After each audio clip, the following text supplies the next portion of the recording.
Bonjour et bienvenue sur cette nouvelle vidéo de Décodeur Bipop. On résume l'actualité algérienne et du monde en quelques minutes. Si vous nous découvrez, bienvenue à vous. Comme d'habitude, comme je le dis aux autres et dans toutes les vidéos, n'oubliez pas de vous abonner, ça nous aide beaucoup. Alors on va parler de quoi aujourd'hui ? On parle des sportifs qui doivent se faire vacciner, de l'Algérie qui coupe les ponts avec le Maroc, du nouveau vaccin en Inde et pour finir, un petit restaurant aux États-Unis qui refuse les gens qui sont vaccinés. Oui, vous avez bien entendu, vaccinés. On parle de ça de suite, c'est parti. Donc voilà, je vous laisse vous abonner, on y va sans plus tarder.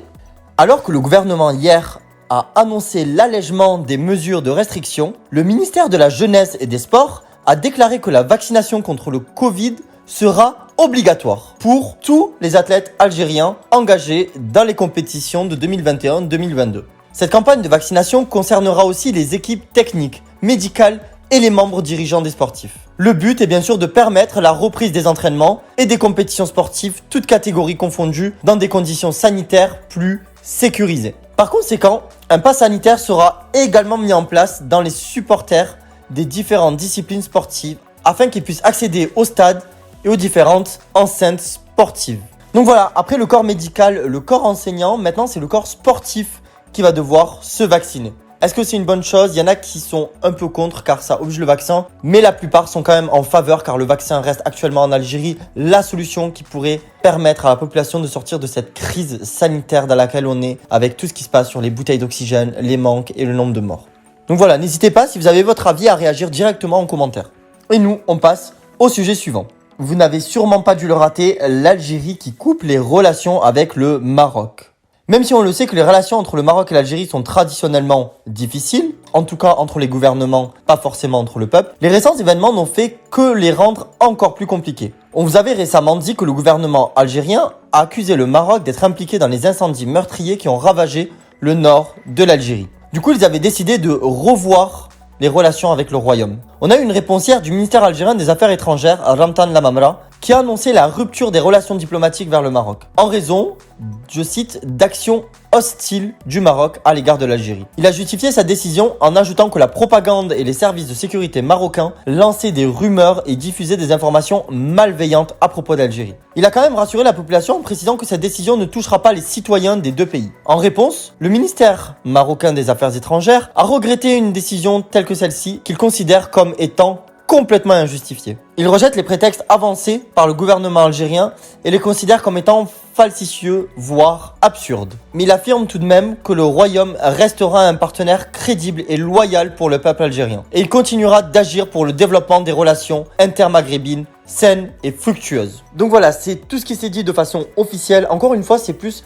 les gouvernements que la population qui sont en tension. Nous, on en profite pour saluer tous les Algériens qui nous suivent, mais aussi tous les Marocains, si vous êtes certains à nous suivre, en espérant que les situations entre nos gouvernements s'améliorent. Car comme on l'a souvent dit, deux pays unifiés valent beaucoup mieux que deux pays divisés. On tarde pas et on passe au sujet suivant. C'est un nouveau vaccin en Inde. Alors, qu'est-ce que c'est que ça ?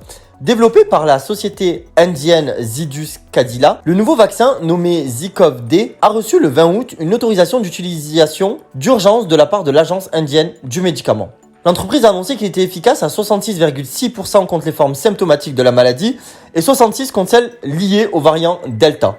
Ce vaccin sera administré en 3 doses et sera à base d'ADN. C'est ce qu'on appelle un vaccin de 3e génération. La séquence d'ADN de ce vaccin permet au corps de créer une protéine, Spike, et c'est elle en fait qui va permettre au système immunitaire de déclencher la production d'anticorps.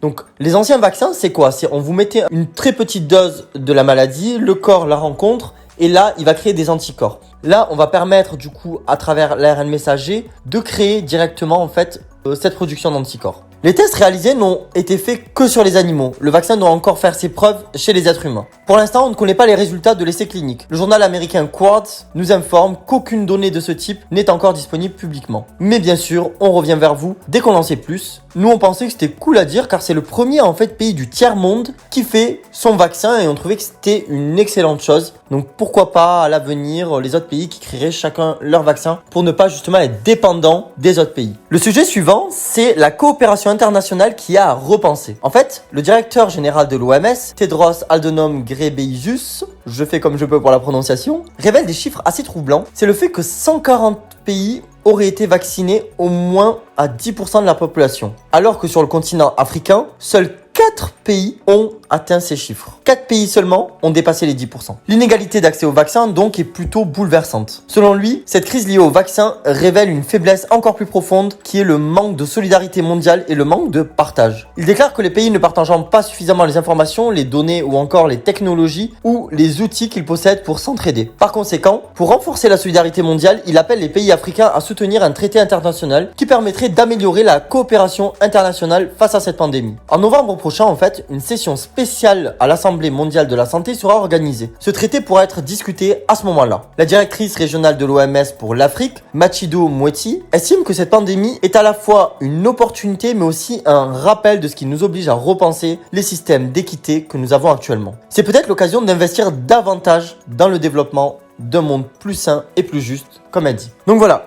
que ce soit les technologies, la nourriture, les infrastructures, et maintenant comme c'est montré avec le vaccin, il y a une grosse inégalité entre les pays et très peu de solidarité. En espérant bien sûr qu'après cette Assemblée mondiale de la santé, en tout cas pour la pandémie, la situation s'améliorera pour ces pays d'Afrique. Et on passe au dernier sujet de la vidéo. Bon, on reste donc sur le thème de la vaccination, et notre petite histoire insolite va un peu contrebalancer toutes les actus du jour. Les gérants du restaurant Basilico Pasta del Vino en Californie, eux, s'opposent complètement au vaccin. Ils avaient déjà fait plusieurs polémiques depuis le début de l'épidémie. Par exemple, ils étaient restés ouverts en mars 2020, alors que tous les restaurants avaient fermé leurs portes. Aujourd'hui, seuls les clients non vaccinés sont invités à entrer. Les dirigeants ont même publié un message sur les réseaux sociaux où ils informaient qu'ils demandaient une preuve de non-vaccination à l'entrée. Vous imaginez ? Donc voilà, c'était bien de souligner ça parce qu'on sait que dans les pays du tiers-monde, en développement, comme l'Algérie, on a du mal à avoir du vaccin et les gens se battent presque pour se faire vacciner, se battent pour avoir des doses d'oxygène. Là où dans d'autres pays, justement, ils ont une autre vision, celle d'être obligés à se faire vacciner et donc voient le vaccin comme un symbole qui serait une perte de liberté. Donc beaucoup luttent dans les pays occidentaux contre le vaccin, justement. Et on trouvait ça cool de voir un peu les deux positions dans des pays différents avec des populations différentes. C'était cool à signaler. Donc voilà, c'est tout pour aujourd'hui. En tout cas, si la vidéo vous a plu, comme d'habitude, on compte sur vous pour vous abonner. Quant à nous, on vous dit à demain. Ciao!